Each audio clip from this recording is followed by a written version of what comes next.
So, good morning, everyone, and welcome back to the class on tribology. Right? So, we were dealing related to the module 2 with respect to the wear debris analysis and how the wear come into picture related to ceramics, metals, yeah, polymer.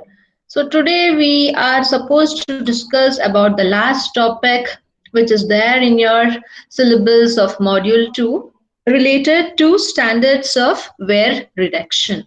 So before going to this, now you are clear enough related to what you mean by wear, which are the type of wear mechanisms, around 10 to 11 wear mechanism we studied. Then we learned how to prevent or overcome this type of wear. We also learned what is the importance of wear analysis, right? And then we learned something related to the wear analysis, which is associated to wear debris, which we dealt in step by step with the protocol of the terminology wear debris analysis.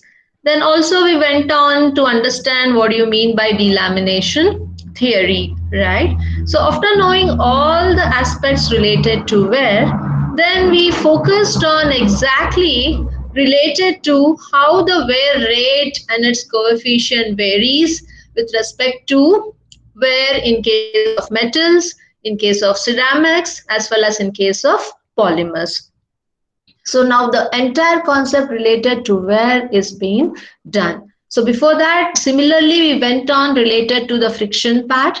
And now we have covered the wear which can creep in to any mechanical components which either slide or roll against each other, right?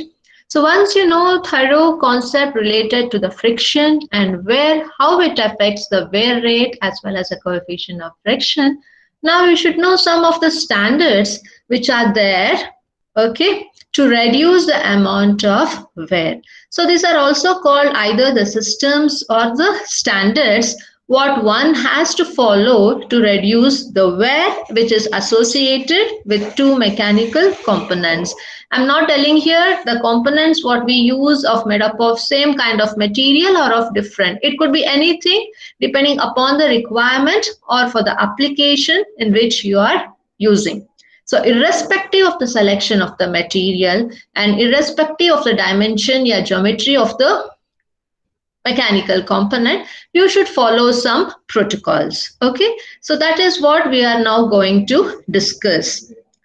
So you know that when a relative motion usually comes into picture, when the mechanical components are either sliding or rolling, right? So due to the relative motion across the contact area, so this friction or the wear creeps in basically. And when this type of relative motion is there continuously relating to the two mechanical components, you cannot completely say that the wear can be omitted 100% or eliminated. No, it will be having some amount of wear rate associated with respect to the relative motion. But we can use our concept related to material selection, design, the parameters associated with the relative motion in such a way that wear could be reduced to maximum extent, but it cannot be completely eliminated. Okay, so this one thing you have to keep in mind. Whenever, irrespective of the type of the material you have selected, irrespective of the geometry of the mechanical components, we can try to reduce the wear to the maximum, right? You cannot eliminate that totally. So you can just figure out the protocols, yeah, methodologies what one can follow as a tribologist to reduce the wear in it. Okay, so significantly you can try to reduce it. That is the only main thing what you have to keep in mind. Okay, and this is related to whenever it comes to reduction, so you will try to reduce the wear irrespective of what all the parameters is. The second thing is if the rate of the wear which is coming across is unacceptable, right? There is no control as such. The wear rate is too high. Okay, it is unbearable and uncontrollable, and hence it is unacceptable. But still, you need that design of that mechanical component for that particular type of either sliding, yeah, rolling, right? So then, as a designer, one has to consider to change the system in such a way that the wear could be reduced to certain extent. Sometimes it happens you need this, you sometimes it's happen in such a way that you need the material which are harder, and you need to use two mechanical components made up of hard material, both are of similar properties.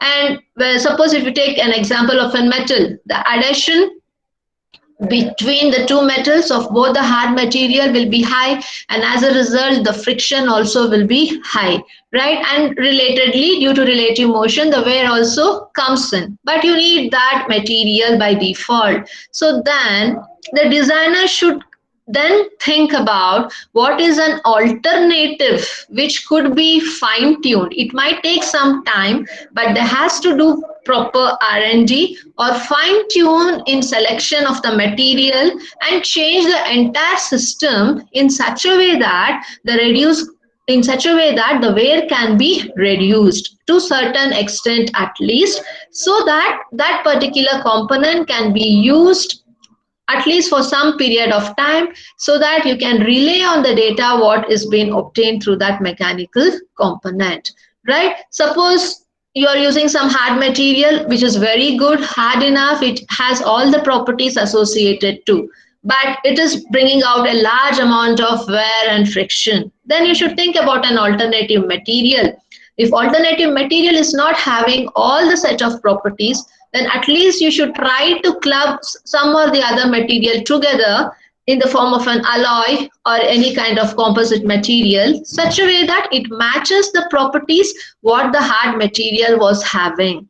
In such a way, you should try to change the system right from selection of the material. Along with the selection of the material, you can try to fine tune the geometry of the component what you had designed earlier. And also you should play with the parameters like reducing the amount of sliding speed, the amount of pressure which is coming across the contact area, right? And if any factors it was affecting with respect to external environment. So you should consider all these parameters and try to change the system in such a way that it helps the mechanical component to slide or roll and to get the required output with reduced amount of wear. So this one has to think as a designer when the wear which is coming out or the rate of wear is unacceptable due to high rate values. Okay. So this is the second thing one has to follow. So these are usually considered as a system what they follow to reduce the wear with respect to some categories. Okay, so after knowing these two, you are aware about this concept. So we are just formulating as standards here, that's it. Okay, so next you have to see that the wear rate in a particular system is always governed by the interaction of some factors. So that some factors in the sense it is many factors, so that are categorized now into two main groups. Okay, so many factors, you know, I have told you already which are the factors which affects the wear rate, right? So all these parameters what we have discussed until now could be classified into two main groups. One is the structure of the mechanical system, how the structure of the mechanical system is what you have developed, and secondly the operating variables. Okay, so all the parameters will fall within these two categories. So these two has to be well defined such that the wear could be reduced. Okay, so this is about the two main groups which could be recognized, right, to reduce the amount of wear rate which comes in any particular system. So one thing majorly you have to focus about the mechanical system, the structure, how it is, and secondly the parameters or the variables which will be considered while operating these mechanical components. So it could be speed, right? It could be the pressure or the load. It could be the external environment, All these factors will be the operating variables, and even the temperature, whether it is at room temperature or at higher temperature. So these are the main two groups. So now related to that, the first one, the structure of the mechanical system. You know what do you mean by a mechanical system and what does the structure mainly describe. So here you have to see that the structure is described mainly by the materials by which the component is made up of, and this material will affect the relative motion across the surface in the contact area, right? So you should see that across the surface how the material reacts to the external environment with respect to the relative motion. So interaction between the environment and the surface across the contact area is always associated with that relative motion, either due to sliding or rolling. So you should see, like, describe what is the material across the surface. If the material is made up of a very soft material, you should at least have some coating across the surface so that it will be having the resistance to any asperities which is coming from the other mechanical component, so that it will be having some resistance to wear as well as to friction, and hence the coefficient of wear as well as the friction could be reduced, right? So this is one thing related to the structure of the mechanical system, what you have to think about. I told you always you cannot use the same mating components. Sometimes one you will be having dissimilar components also, which could be mated together for any sliding or rolling moment, right? So in that case, if there is a need that you have to use by default one soft material and one hard material, so at least you should see that the surface of the soft material is being coated by some layer so that it has some resistance to withstand the asperities which flow in from hard material to that of soft material. So this is how you should analyze the structure of the mechanical system, what you have designed needs by mandatory one soft and hard material. So this type of fine tuning, so that you will make the other opposite component also strong enough like that of the mechanical component which is made up of harder material. So this is how you have to consider. If possible, change the material itself.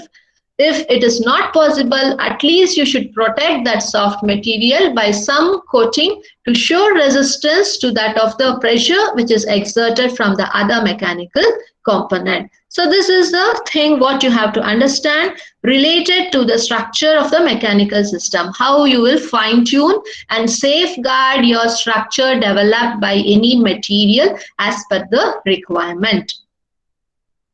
Is this clear? Any doubts until here? Hello? Yes, ma'am. Okay. Any doubts, you can just ping me up at any time and ask.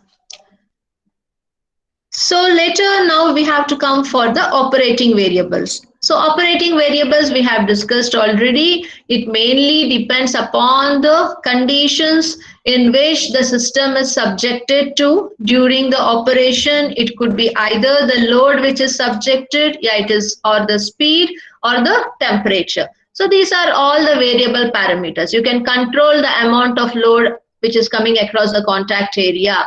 By default, you will control the amount of pressure exerted across the contact area. Similarly, you can control the sliding speed, whether it is too high and it is crossing the region from the safer region to that of unsafe region, right? So we have studied the safe and unsafe region in understanding the map of many materials, right? So we did that related to our stainless steel also. So if you go back to that, yeah, see, this is the wear map which shows the safer region and unsafe region, right? So even this is the safe region, the very best safe region. So once the sliding speed moves above this, then the plastic wear comes in, but still it is a milder one. But if the pressure still increases, it goes to severe plastic wear. So this is the transition region from which it changes from safer region to that of unsafe. So when you know this protocol for each material, you can identify and stick on to the speed and limited pressure across contact area, so that your component what you're running will be safer, as the wear which come across will be a very mild one. So this type of data you should be having in hand while selecting any material, so that it helps your mechanical component to be run safely and to be reliable for a longer period of time. So these are all the variables which one can control as a human when it is operated manually. And also the temperature. If the given mechanical component cannot bear for high temperature applications, please don't use that. Please restrict the material to the room temperature. If you want the components to run at high temperature, then you have to select the material which has high melting point than that of the temperature in which it has to be operated. So all these are variable factors. One has to set, think, decide, and then select the material as per the requirement. So these are the things one has to do in a very dedicated way, such that the components can be run successfully with least amount of wear and tear, and show that the component is highly reliable. Okay, so all these factors mainly influence our wear rate, and all these things are in hands of designer itself. So if he designs a component very properly, then you can control most amount of issues which come across due to wear, right? So this, it's not like a very difficult one, it cannot be handled and wear cannot be reduced. No, everything is in the hands of a designer who designs the product, right, and selects the product and provides some geometry to it. So if he analyzes all these strategies which can come in existence before manufacturing the product, right from the design level, all these things could be reduced in a very easy way. Okay. So finally, where in a system can be reduced or controlled by changing the operating variables. So we discussed all these. Apart from operating variables also, you should not forget our lubrication part, what we studied in the module 1. So we have to select. So it is not like you are a good designer, you have designed very well, you have selected the proper material, you have provided a specific geometrical specifications, dimensions, and even you have controlled all operating variables, but you haven't selected a proper lubrication of a proper grade. Then also the wear comes in. So you should not neglect the part of lubrication. You should have a proper selection of lubrication with proper grade as well as its viscosity. What is the need? As per that only you have to select the lubrication, whether lubrication of thin film or a thick film, depending upon the requirement. So along with that, you should select a proper material. So even if you consider all this and material blindly, if you select anything which comes into the mind, then also it affects the amount of wear which is coming in too, right? So if you consider all these aspects properly, then the wear which can come in into any system could be directly reduced or controlled. So this is the concept or the standards or the systems what one has to keep in mind when you want to design any mechanical component. So if you consider all these, it will be helpful to design a very good product. Okay, so all these approach will help you in doing our wear analysis also, because if you consider all this protocol, there will be no need to do the wear analysis, as the wear what it comes in will be very less. So these are the things what we have studied earlier. Now it has been put forward as the rules or the systems are the standards what we have to follow to reduce our wear. So this ends up with the standards to the wear reduction. And finally, we have to just go up with the conclusion related to our wear part, what we have studied until now, right? So if to conclude related to wear, you know that wear is nothing but a removal of the material, which could be from one of the surface or from both the solid surface, which are in relative motion, either due to sliding or rolling, right? And this is the one thing you have to keep in mind. This is a basic common thing what you have studied earlier also. Along with that, you have to keep in mind that the friction and wear is not the inherent material property, right? So based on the type of load you're applying and based on the relative motion, the amount of friction and wear varies from one mechanical component to other. So based on the application, you should select the material and see that friction and wear is been reduced. And third thing, what you have to remember is it mainly depends upon the operating conditions and the surface condition. We are not telling the entire material of the product, only the surface condition. Even though both the materials what you have selected for two mechanical components are very soft material, but still if the surface which is coming in contact is made strong enough due to some coating, right? And if you have good surface conditions and good operating conditions, then also the wear and the friction could be reduced. So mainly you should think about how you safeguard the surfaces of two mechanical components which is coming across the sliding or rolling with respect to the operating parameters. So this thing you have to keep in mind. And also the wear which come across, I told you it could be due to mechanical or it could be due to chemical or combination of both. We have discussed this mechano-chemical combination process, or it could be purely due to mechanical or purely due to chemical process where usually occurs, because we have studied different type of wear mechanisms and we have analyzed it also. So based on all these things what you have studied, you can clearly keep in mind the wear which creeps in might be due to either mechanical aspect or due to chemical reactions which come across the surface in the contact area, or the combination of both. And the next thing what you have to understand is we have studied many wear mechanisms. In that, the most principal and the prominent wears which come across are due to abrasive wear, adhesive wear, corrosive, and the fatigue wear. We have dealt with this in depth. What do you mean by it? When abrasive wear comes into, it mainly depends upon the surface, whether it is smooth or rough. Based on that, we select whether it is abrasive or adhesive, and corrosion with respect to external environment, and fatigue again due to consistent and constant loading which come across the contact area, right? So all these we have studied. We have studied around 10 mechanisms. In that, the most prominent and the principal wear mechanisms are these four, what you have to understand. And initially what you have to understand is we have studied so many wear mechanisms. For all the mechanism, at least there should be one initiation through which the wear creeps in.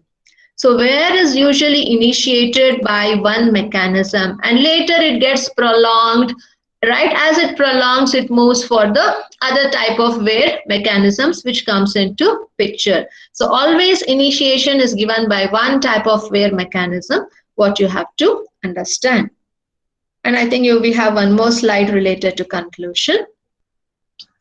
So later we studied about the wear debris, right? So wear debris analysis mainly helps in monitoring the condition of a pair of worn surface. So when you have a wear debris analysis, we usually go out for visualizing the worn surface under the microscope. Suppose SEM, the scanning electron microscope, we use to analyze what is the surface of the component which is worn out. So this wear debris analysis mainly helps in monitoring the condition of the surface which is worn out. So to analyze that condition, we have studied many specifications, many techniques what we follow, right, to do the wear debris analysis. And after that, one more thing we studied related to metal and its alloys, stating that the clean metals and alloys always exhibit high adhesion, right? And hence there is a option of getting very high friction and wear. So this was also studied in the time of wear across metal and its alloys, right? So later we also understood that in sliding conditions, like similar and dissimilar ceramic pairs are commonly seen to exhibit maximum wear resistance and moderate friction. So after studying the wear across the metals, we studied wear across ceramics and polymers also. So while studying ceramics related to wear, we told that whether you have a similar wear, whether you have a similar ceramic pair or a dissimilar ceramic pair, based on the sliding condition, you can tell that whether it exhibits wear to the maximum or to the least. But it will be associated with reduced or moderate amount of friction. In case of metals, the friction and the wear will be very high. But when you come for the ceramics, the amount of friction will be lesser in comparison to this one metal, but whereas you will be having a maximum amount of wear resistance whether you're using similar or dissimilar ceramics, right? So if you want to reduce the wear, then only the option is you have to reduce the sliding condition, means the sliding speed with which it is sliding against each other. So this also we studied in the last class related to wear which comes in ceramics, right? The same thing it is pointed out as a main highlight here. And lastly, we dealt about the polymers, wear across the polymers. So there we discussed like different type of polymers, and also we concluded that the wear in polymers will be comparatively lower than that of in ceramics and metals, right? So here the same thing has been quoted. Polymers generally exhibit very low friction in comparison to ceramics and metals, but it has a moderate amount of wear. So last sentence related to our module 2 in our conclusion is wear in any system can be either reduced or controlled by changing the operating variables and by using proper lubrication and selecting a proper material, right? And safeguarding your surface with respect to coatings so that the desired properties across the surface are associated so that the surface at contact could be strong and the amount of wear and tear could be reduced. So this, if you follow all these concepts as a key points or a thumb rule, you can reduce the wear and friction coming across in any mechanical component, whether it is designed by using softer material or harder material, right? So these all the things what you have to keep in mind as a mechanical engineer when you want to design a product. You can go out as a professional mechanical engineer. If someone asks you to design some innovative product and you're a designer, you should keep all these things in mind to see that the product what you bring out is not only good in aesthetic and compact, but also it should be having to get a good reliability with reduced amount of maintenance because of reduced wear and friction. So these concepts you have to keep in mind always. It helps you wherever you go as an engineer in any industry or the company. I hope this is clear to you all guys. Hello. Yes, ma'am. Yeah, so I'll just share a small case study related to wear debris analysis. I'll just explain you. So this will just, because in the syllabus you have case studies also. One case study I have discussed during the time of your internals, wear analysis. So now there is one more, a very small case study related to wear debris. So let us discuss that. So from the next class, we can start up with the third module. So I will just stop my slide presentation and share the screen for the case study. Just 2 seconds.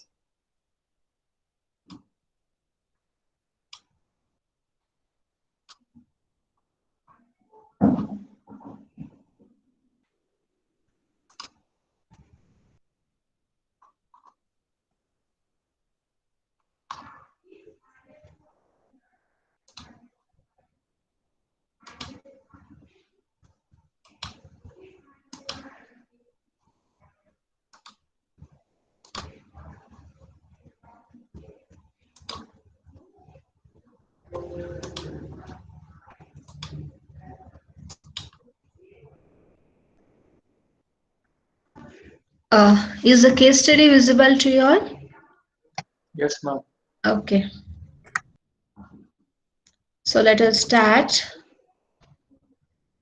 Right, so this is a small case study where the detection is being done and identification is being done through wear debris analysis.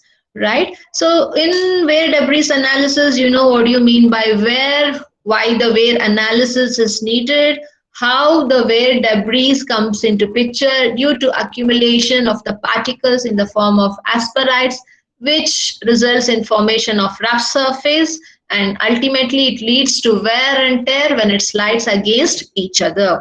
So you should identify the particles which is present in the oil sample. Suppose if you have a lubricant layer between the two mechanical components, and if this asperities while sliding against each other comes to the lubricated film, so then you will be having the particles across the lubricated film. So this again caused and disturbance for the sliding, and it makes to worn out the surface across the sliding.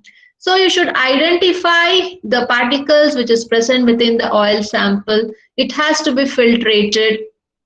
So for that also there are manual methods as well as to inspect using automatic particle counting. So there are many aspects associated with it. I am in brief explaining you how exactly the wear debris analysis would be done manually as well as using automatic particle counting. So to understand in practical how does it done, so it's better to always have some practical aspects also.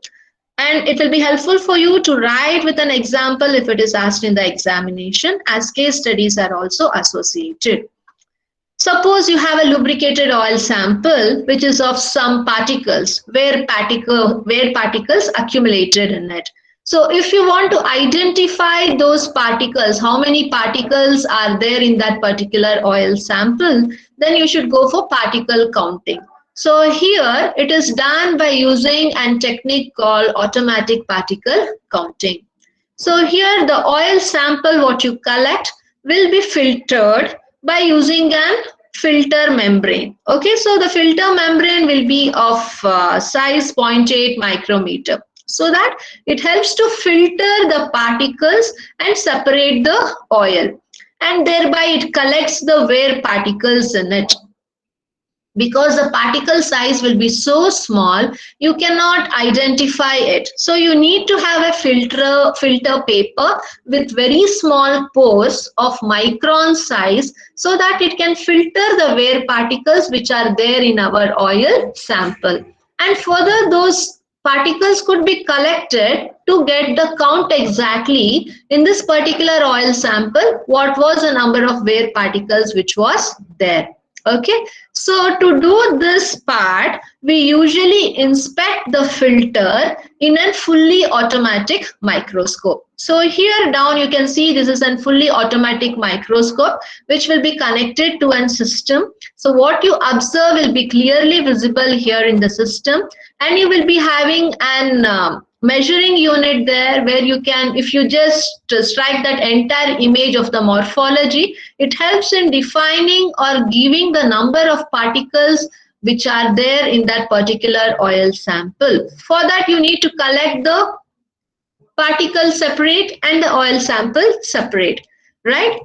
So that filter part what you have done, then it will be taken directly to an microscope which is an automatic one. So this will detect and measure all the particles which are present in that filter membrane. So you'll be using a filter membrane, you will take the oil sample, you will pour on it. So the particles will be there on the filter membrane, oil will be collected in the beaker down. So then you use that filter membrane and subject it to the microscope, right? So when you visualize through it, so the number of particles which are there on that membrane will be measured and counted. So you will get to know exactly the count of the wear particles, right? What is the shape and size of the wear particles? And if you have any voids or air bubbles also, it will be able to distinguish it. So this is the very easiest way in order to identify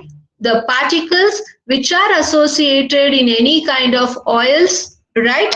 Or any type of lubricants what you are using. So the results, what you get from the particle counting is always represented by using some standards. There are some standards which are well established already, right? So as per the standards here, the particles will be counted and the data will be given to us. So this is how the particles which are present in an oil sample related to your wear particles will be separated and counted using automatic microscope. Is this clear, guys? Yes, ma'am. Yeah, so we will move next.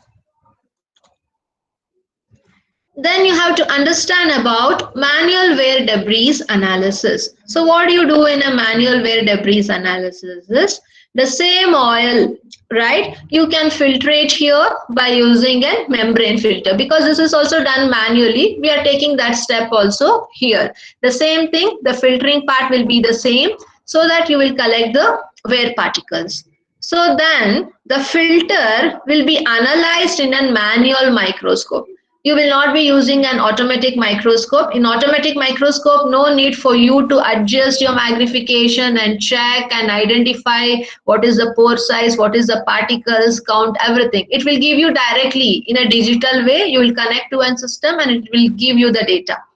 But here, you should use a normal manual microscope with the required magnification of 1250x should be the magnification. So you should use the lens to the microscope which has 1250x magnification. So if you use this magnification power lens, then our purpose will be cleared. So by using this magnification, what we do is you will use different filters. Various structures in the particles can be observed. So what happens is, after you using this magnification lens, you will keep the filter what you have filtrated by using membrane, right? So that filter you will keep it and you will observe the structures which are associated in the particles, and then you will identify one particle might be bigger, another might be still smaller, and other one might be still smaller. So you should analyze what is the average particle size, which is the biggest, which is the least, and in the given filter membrane, what is the average particle size you are getting. You have to calculate that manually. And after seeing these particles, that will help you to analyze what was the reason for the wear to come into picture. And later what they do is they will compile the images of each particle and 3D model of these particles will be created. Okay, so after doing the 3D model, they will inspect these microstructures. So how do they inspect these microstructures? They do by looking at particle color. What is the color of the particle? Okay, so what is the color of the particle? What is the size of it? So which type of metal that could be composed of? Because if you connect to an automatic microscope with EDAX, it will provide the elemental composition also of the particle directly, because that software will be having the database for all the material components. So it will just match the material components of the component which is available in the library of the system to that of the particles what you are inspecting. So which maps that gives you the exact data. So directly, easily within a short period of time, you can identify like which are the particles which is associated in that wear debris. But here in manual, it is not like. You should first identify what is the particle size, which are the bigger one, which are the smaller one. You need to make a 3D model of this particle, right? Then you should inspect those microstructure. By looking those microstructure, identifying the color, you should then determine which type of material is, what are the particles composed in it, right? So a lengthier process is needed in identification. Usually people go with automatic particle counting only. Sometimes where if the required techniques and the equipments are not there, so they can also follow this, but it is little bit of time consuming.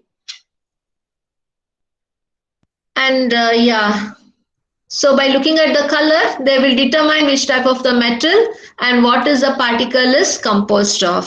And also the oil can also be subjected to wet microscopy, where a oil drop instead of the second thing is it could be used for wet microscopy also. In the sense, here you will not be filtering it through a membrane filter, right? You will directly spill out a drop of oil in between the glass plates, and then you will inspect that in the microscope, right? So this is very ideal for identification of any microbial growth. So that would be feasible when you go for an biotechnology applications, right? So it is related to microbial growth, but related to our mechanical concept, it is not so much necessary. But still, instead of doing this filtration, if you just spill a drop of oil, you can analyze even the size of the particle, everything. Only thing is you should adjust the microscope in such a way that you have a proper magnification, you can visualize, you can identify the size and the shape of the particle, the color of the particle, and then map that color with that of the database through some data handbook or through some googling out, then identify what is the composition of the wear particle which is there in that oil sample. So this is how it has been done in manual wear debris analysis. So similarly, there is one more method for measuring the water content in it. Okay, so you can go through it. It is a simple measuring equipment which has been used called as Carl Fisher method. So this helps to identify what are the contents which has been present in the given water. Okay, so we will just cover it related to our mechanical aspects. So next is normal analysis for condition monitoring. I told that condition monitoring plays a vital role, right? So we studied this related to our wear debris analysis. So wear debris analysis is very most common in three things. One is the condition monitoring. Apart from that, we listed out two more conditions, right? So in that, condition monitoring is the first one, what we are focusing here. Why condition monitoring is needed? Can anyone tell me? It has been covered already in the class. Why condition monitoring is needed? Yeah, Mr. Akhil KV, you're there. Good morning. Akhil KV. Yeah. What you told? Yes, ma'am, by message. Let me know what you mean by condition monitoring. Why it is needed. I have told you so many times in the class. At least once you have to repeat, right? If you can't speak out, you can drop a message. Who else? Anil Kumar, you're there, present. You should answer. Hello. What do you mean by condition monitoring system? Why it is needed? So many times I have told in the class. Anyone, can you kindly let me know?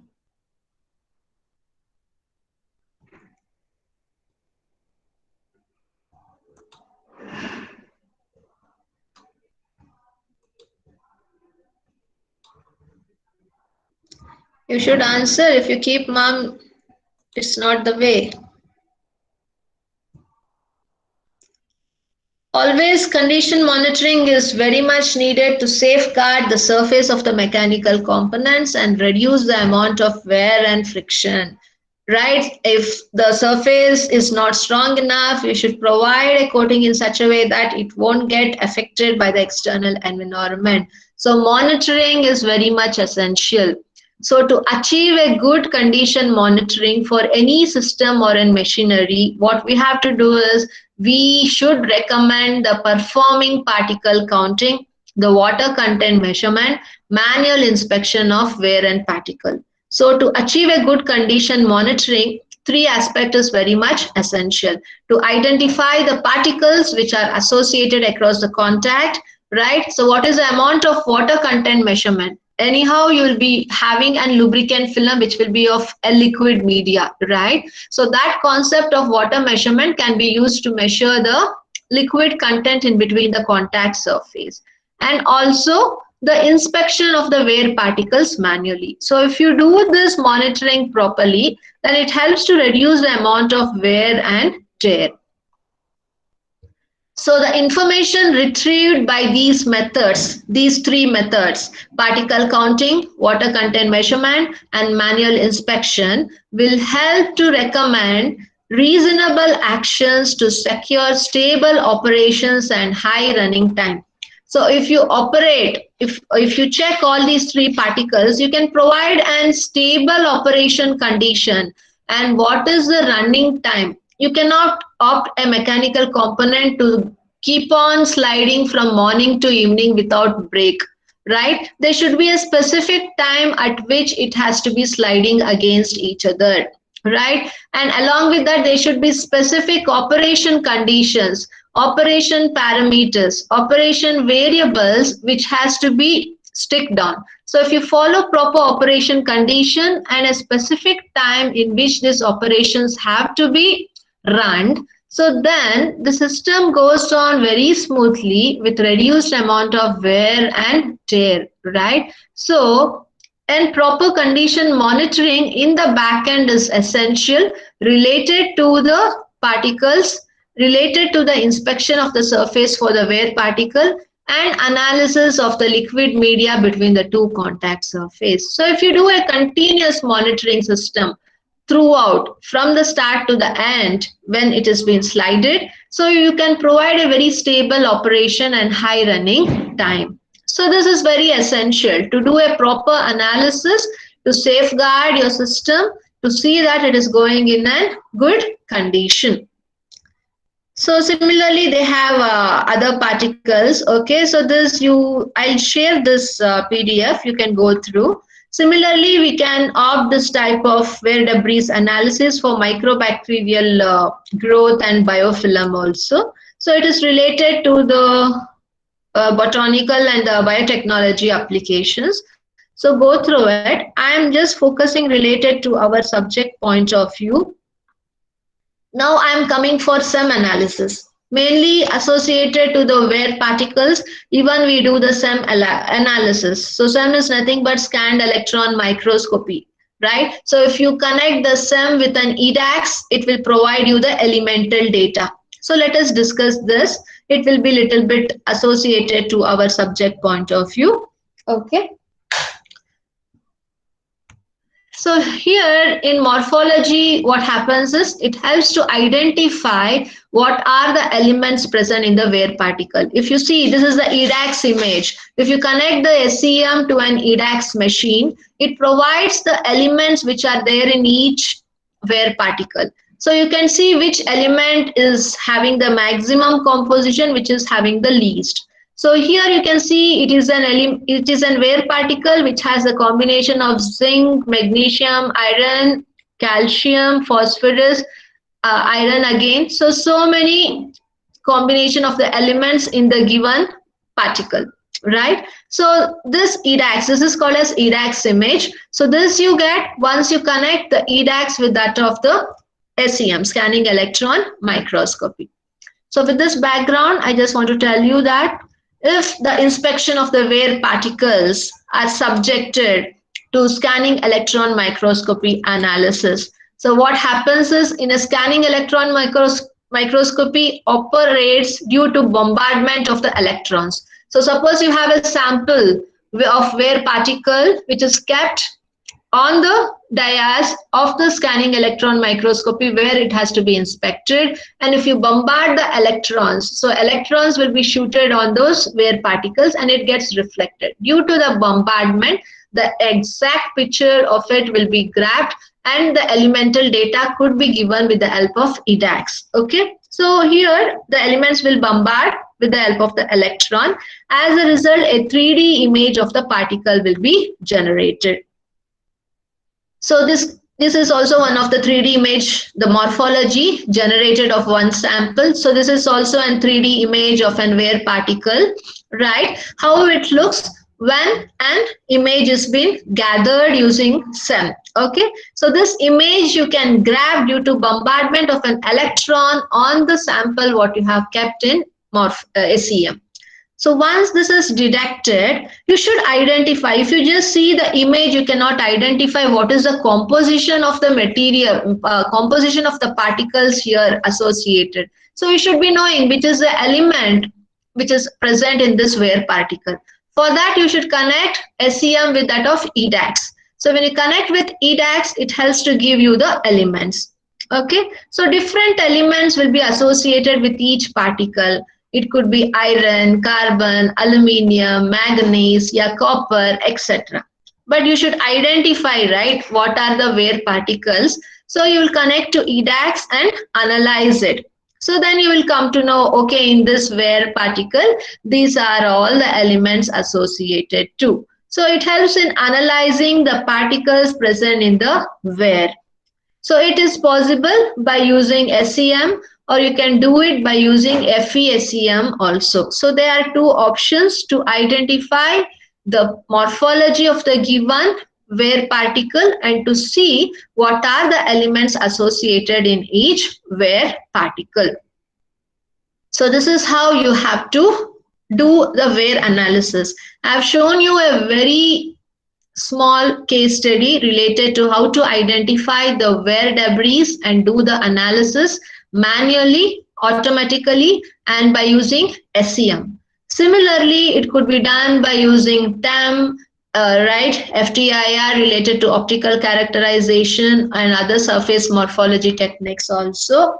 And apart from that, we have one more measuring unit, what I told you as topography in the class while explaining. So there are many case studies related to, right? So there is one more wear debris analysis also. So I will just share you in the Google Classroom. You can go through it. So then if any doubts, you can just ask me later. So any doubts related to here? Until now, we have completed our module 2 and have dealt with 2 case studies. One more case study also, I will share it in the Google Classroom. Please go through it. Any doubts, you please feel free to get back to me. Okay. Any doubts currently? Is that clear until now what we have discussed? Module 2 is clear enough, guys? Any doubts, kindly do ask me out right away.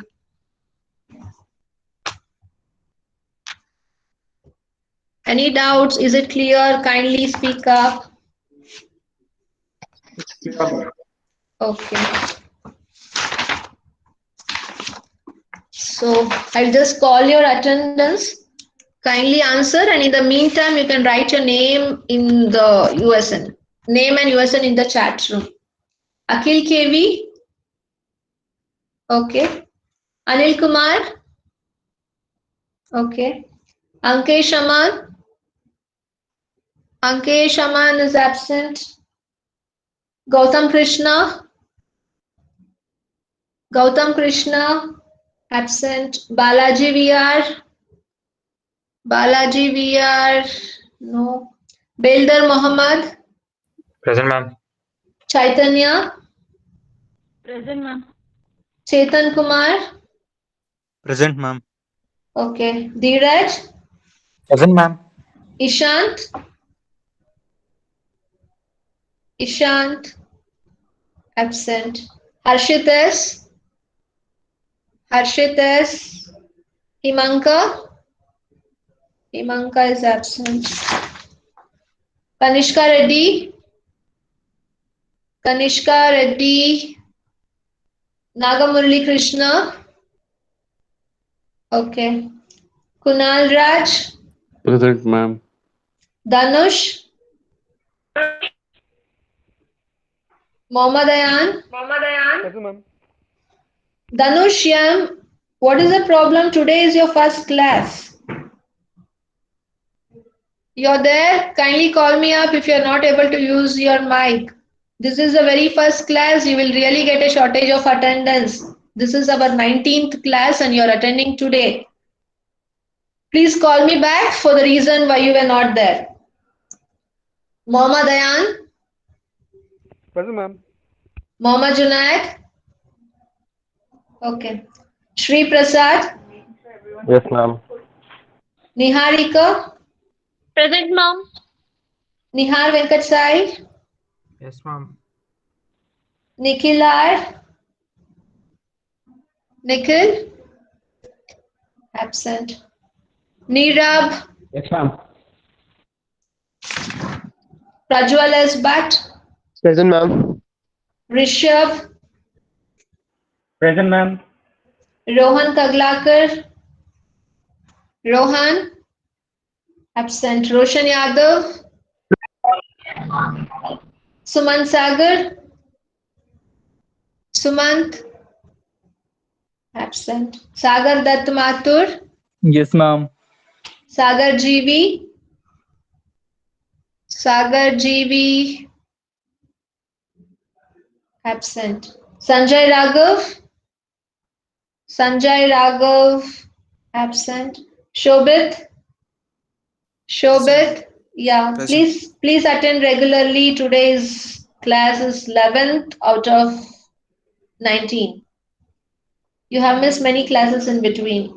Siddharth B, Present, ma'am. you also be regular. This is only the 10th class. Siddharth Sridhar, inform him also he is continuously irregular. Subramanya, Subramanya, I think he was there. Ma'am, Sanjay present, ma'am. Sanjay Raghav, where you were when I called you? Ma'am, that time my internet got disconnected, ma'am, when you were taking. Okay. Tirumana Rohan, Yes, ma'am. Ullas, okay. Vidyan, Vidyan, Varun, Varun, Vivian Varun, absent. Pavan, Present, ma'am. Danush, Present, ma'am. Dhyanesh Kumar. Yes, ma'am. Please be regular. Today is your 10th class. Gunasagar, Present, ma'am. Meghanatha, Present, ma'am. Rasik Baran, Rasik Baran, Shiv Krishna, Ma'am. Shreyas L, Shreyas, absent. Srinivasalu, Yes, ma'am. Yogananda, Yogananda is absent again. Kiranar, Yes, ma'am. Ranveer Singh Chauhan, Ranveer Singh Chauhan, absent. Gautam Sai, Present, ma'am. Abdul Khalid Pasha, Abdul Khalid Pasha is absent today. Shiv Pavan, Present, ma'am. Alok, Yes, ma'am. yeah, please be regular. Yours is the lowest attendance. Sorry, after Danush. Danush has attended one and yours is the 5th class. Please be regular. So with this, I'll ask you like, yeah. Subramanya, you were there in between. You didn't answer your attendance. Since you were there, I have not marked you. I understood. I observed it. I haven't marked you absent. Okay. Okay, ma'am, thanks. Yeah. So please take care. Have a nice day. I'll be uploading a quiz related to the last part of our module 2. So kindly do answer and we'll meet in the next class related to 3rd module on hydrodynamic bearings. Okay. So until then, please take care. Have a nice day. Bye-bye. Thank you, ma'am. Yeah. Bye-bye.